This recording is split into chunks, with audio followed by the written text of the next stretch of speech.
Hey guys, welcome back to my channel. कैसे आप लोग? उम्मीद करती हूँ बेहतर ही होंगे। मैं भी बहुत बढ़िया हूँ। तो काफ़ी दिन हो गए हैं मैं वीडियोस नहीं बना रही हूँ और उसका जो रीज़न है वो मैंने आपको बता दिया था। मैंने एक शॉर्ट अपलोड की थी, उसमें आप लोगों ने देख ही लिया होगा। सबसे पहले मैं आप लोगों को धन्यवाद करना चाहती हूँ कि मेरे बुरे टाइम में भी आप लोग मेरे साथ रहे। किसी ने अनसब्सक्राइब नहीं किया। इवन मेरे सब्सक्राइबर बड़े हैं और 500 सब्सक्राइबर हो गए हैं। उसके लिए आप लोगों का धन्यवाद बहुत बहुत। और बाकी मुझे नहीं समझ आ रहा मैं क्या कहूँ, लेकिन काफ़ी दिन हो चुके हैं तो हमने हमारे परिवार का एक अहम हिस्सा हमने खो दिया है। उससे निकलने में, उभरने में हमें समय लग रहा है। इसीलिए वीडियोस नहीं बना पा रही हूँ और अभी भी शायद कभी कभी बना पाऊँ। तो मैं आप लोगों से यही उम्मीद करना चाहूँगी कि आप लोग मेरे साथ जुड़े रहे, बने रहे। और हाँ, बहुत जल्द आप वीडियोज़ आने वाले हैं, तो बने रहिए।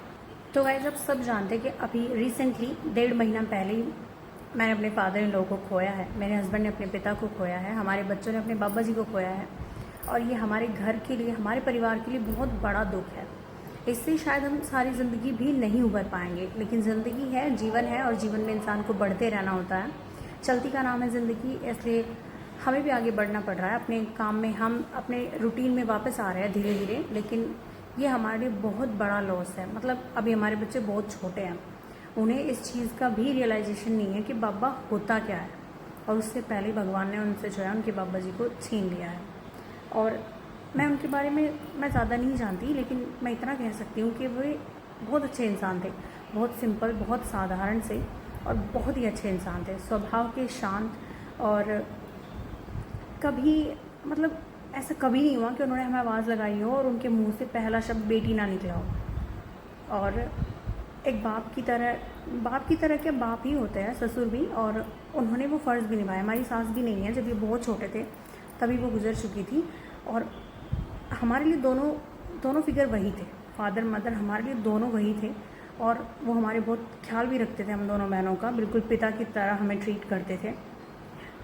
एक बॉन्डिंग बनने लगी थी बहुत अच्छी सी। और अब ऐसा था ना कि अगर कुछ भी मन में आता था ना तो बोल देते थे कि पापा जी ऐसे है वैसे है। और वो हमें बहुत सपोर्ट भी करते थे। मतलब वो अपने बच्चों को डांट देते थे हमारे ऊपर, लेकिन हमें कुछ नहीं कहते थे। तो कुछ इंसान होते हैं बहुत अच्छे होते हैं, लेकिन उनके लिए मुझे अफसोस है, उनके लिए काफ़ी बुरा लगता है कि वो अपनी ज़िंदगी जो है ना, आज तक उनकी ज़िंदगी सिर्फ दुखों में और मेहनत करते हुए गुजरी है। उन्हें वो आराम, उन्हें वो सुख जब मिलने का टाइम आया, अभी बच्चे कामयाब हुए, पोता पोती उनके साथ खेलते, अपने बच्चों की कामयाबी का थोड़ा आनंद लेते, लेकिन उससे पहले ही उनका जीवन जो है यहीं तक था, समाप्त हो गया है। और ये है कि हमारी यादों में हमेशा रहेंगे, लेकिन इंसान की कमी कोई पूरी नहीं कर सकता। हमें ज़्यादा फील होता है क्योंकि हमारे लिए तो सास ससुर दोनों ही थे। घर उनके बिना खाली लगता है।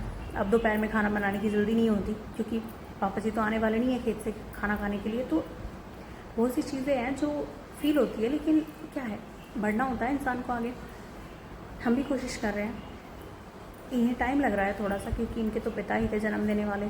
इनके लिए ज़्यादा मैटर करती है चीज़ें। और बच्चों के लिए भी अफसोस होता है कि अभी तो उन्होंने कुछ देखा है, कुछ जाना ही नहीं। खैर, और ज़्यादा कुछ कहूँगी तो शायद मैं रोने लगूँगी, इसलिए मैं इसे यहीं एंड करती हूँ।